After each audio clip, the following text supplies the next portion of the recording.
Hello and welcome back to the channel. Hope you're doing well on this afternoon. This is your Manchester United recent transfer news. We'll be giving our insights. Well, I will be giving insights to the Manchester United stories and the recent transfer news floating around. So please do hit that like button if that's something you're interested in, and do consider subscribing if you are new, and also don't be shy in the comments down below. Manchester United obviously qualifying for the Champions League. Amazing stuff, man. What a turnaround. What a turnaround.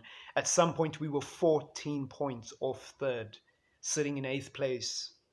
And somehow, at the end of the season, we end up in third, tied with Chelsea, but we've lost less games than them. We've scored more goals than them. We've conceded less goals than them. We've beat them on three occasions, and they obviously battered us in the FA Cup. So fair play to Chelsea.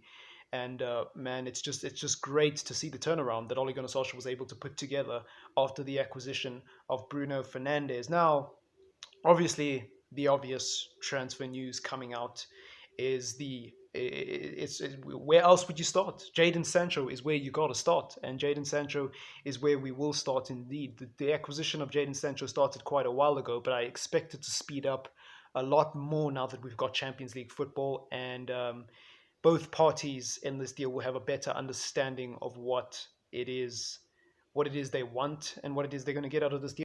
Jadon Sancho wants to play football at the highest level. We know this. He wants to come back to the Premier League. We know this. He wants to leave Dortmund. We know this. Manchester United need a right winger. We know this. Manchester United are in for Jadon Sancho and believe that he is the man for the job. We know this.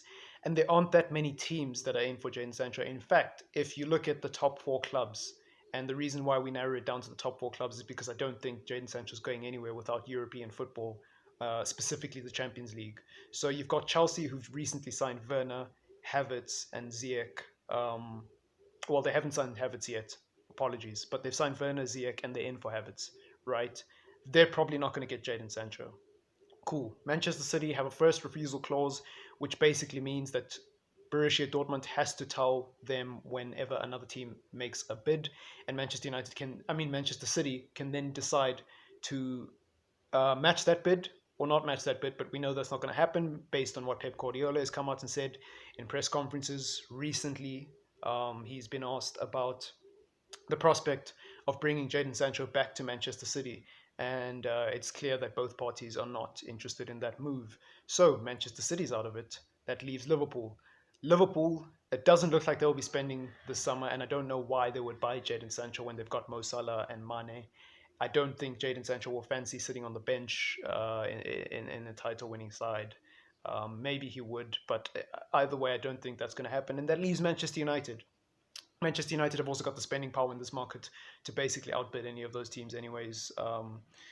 So it's looking good for us. A British source has recently come out. I think it's the Independent or the Mirror. Not really sure, but one of them has come out and said that a 98 million euro or 90 pound, depending on which currency you want to use, has come out. They've come out and said that that bid, a 98 million euro bid, was rejected. Sorry, by Dortmund, and couple of red flags. First of all, it's not really a very reliable source.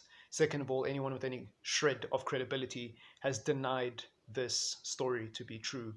Third of all, the Manchester United I know, run by the I don't even know what to call him, the chief scumbag officer, Ed Woodward, would never put an initial bid of 90 million out. Like, you got to be out of your goddamn mind if you think Ed Woodward would put an initial bid of 90 million quid. This man's probably trying to save as much money as possible on Sancho, so I don't believe that based on, the patterns of my club over the last 7 years. And I would also say, because when you couple that with the fact that nobody with any credibility, tier one journalists have backed it up, it's a bit of a dead story. And yeah, I just don't see it, man. I just don't see it. I think Manchester United will fancy getting Jadon Sancho for 80 million quid, 85 million max. Anything below 80 would be a bargain. Dortmund obviously came out in lockdown saying that they won't let Sancho go for 120, and then they lowered that a bit. So this is how these things go in football. Teams always put a price, and they don't always get that price. The reality is, Jadon Sancho wants to move, and Dortmund have got a choice: are they going to sell him, or are they going to keep an unhappy player at their club? based on a price tag that they've made up. I don't think so. I mean, in this market, 120 million quid is pushing it. I know Jadon Sancho would have been even in a normal market, he would probably would have been around 100 million quid. But 120, considering the lack of spending power in this market, is a bit. It's a bit for me, to be honest with you. So let me know in the comments down below what you think of that story. What do you think of Jadon Sancho as a player? And also, just what are you feeling with Jadon Sancho? Do you think we'll get him? Because I think we will. I think just like every other deal, Manchester United are going to suck the life out of it, obviously. So that's just my personal opinion. Moving on then to Jack Grealish, an interesting development in the Jack Grealish story. Obviously, Villa have stayed up. They managed to secure their position in the Premier League for the next season on the last day. Watford, Bournemouth, and Norwich all getting relegated, of course. And look, all I would say about Jack Grealish is I like Jack Grealish. I think he's a feisty character that we need at Old Trafford.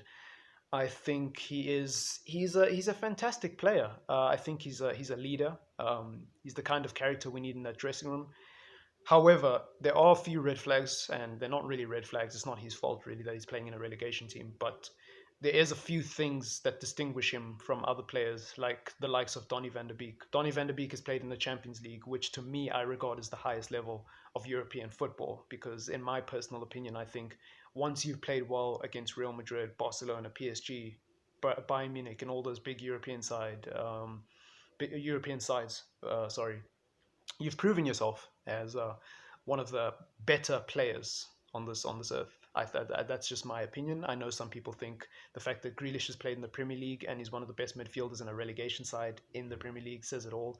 That's just my personal opinion. Another thing is, I think playing in a relegation side is very different to playing in a top four side. Obviously, Grealish has the qualities, and it's hard to believe that those qualities won't transfer if he moves to a bigger side. However, you have to take into consideration that this guy is used to playing in a team where he's basically doing everything. He's got everyone on his shoulders, and surprise Mandem hasn't got a back injury yet, fam, with the way he's carrying that team.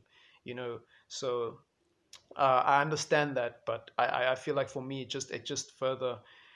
it further shows how much of a risk it would be. Plus, Grealish would be sitting on the bench. So the recent transfer news around Jack Grealish is that his price tag is rumored to be around 80 million quid, 70 million quid, between 80 and 70 million quid. Would you pay 80 million quid for somebody to come and sit on the bench at Old Trafford? Genuinely. When you could get someone like Donny van der Beek, who's basically doing the same thing, and some people would argue is better, for half that price. Like, because I mean, remember when we were comparing Madison and Grealish, and we said Grealish is the better option because, well, if you're watching the channel, you'd know this. And Grealish, well, I basically said that Grealish is the better choice because not because he's better than Madison, but because he's cheaper. Like whether he's better than Madison is kind of irrelevant because for me they're so close that you're not gonna miss out on a title because you bought one or the other. They're very, in terms of skill level, I think they're very similar players, if you ask me personally. So now that his price has gone through the roof, I don't see the point in the signing, to be honest. And then the other transfer rumors I don't think are worth touching. I know Manchester United at the moment could possibly be looking for a left-footed centre back, so that brings someone like Nathan Ake into the conversation. And look, all I would say about Nathan Ake is if we bought him for a cheap price, especially because Bournemouth have been relegated, if we got Ake for like 15 million quid or 20 million quid, for me, that's a dub. Like, it's very difficult to become a flop when you got bought for 20 million quid. It's like calling Dan James a flop. We bought Dan James for 15 million. What do you expect? So I think with Ake coming here, and obviously Ake is not the same as Dan James. He's played and had a lot of experience at the highest level in the Premier League, according to some people. Um, and I think he's overall a solid defender. I think he would complement Harry Maguire, Lindelof. Do I think he'll be the next best thing? Probably not. Do I think Ake will be the difference between us winning a league title and not winning a league title? Probably not. But do I think he could be a top four defender based on what we have at the moment when you compare him to Axel, when you compare him to Eric Bailly, when you compare him to Phil Jones and Marcus Rojo, who is basically the Argentinian Phil Jones? I think he's got what it takes to come to Old Trafford and do a job, do a better job than everybody else, and I think he'll stay out of the recovery room, which is more important for me. So, yeah, I like the sound of this deal, but obviously there isn't really there's links there between Manchester United and Bournemouth, but there isn't really any sign of a deal in progress. So we'll just have to wait and see, man. We'll just have to wait and see. In my personal opinion, I think that Manchester United will probably sign 2 or 3 players this window, and I don't think those 2 players are going to be Sancho and Jack Grealish unless Grealish's price is zero. Like, I don't see us spending 80 million on Grealish and then 80 million on Sancho. Like, when has Ed Woodward ever done that without selling at least 3 or 4 players? But again, just my opinion. And then nothing else to talk about. The only scary story for me is the fact that we might be in for Josh King. And if you want to be scared just a little bit more, remember when we were in for Odion Igalo? Remember we were this close to signing Josh King, and the only reason we didn't go for him is because Odion Igalo was available as a loan option as opposed to buying a Bournemouth striker for 20 million quid. And Manchester United, like Manchester United do, took the cheaper option and brought Odion Igalo in on loan as a short-term fix. So look, I don't think we're actually in for Josh King, but I wouldn't completely turn a blind eye to that. I obviously don't want him to come to Old Trafford, and I'm sure all of you watching this video don't. But yeah, but I think that about wraps it up, guys. Let me know in the comments down below what you think of everything we've discussed in this video. Please, please, please hit that like button and do consider subscribing if you are new. We need this channel to grow, and the only way it grows is through engagement. We're trying to build a genuine fan community. Doesn't matter where you are in the world. We're obviously based in South Africa, and we take a lot of pride in that. So, to all my South African brothers and sisters out there, please engage in the comments, man. I will be reading out people's comments in future videos if we get enough and if they are well thought out, well articulated, and just overall good points that provoke food for thought. But otherwise, it's been your boy TripleM, aka Marcus. Call me whatever you want. Peace out.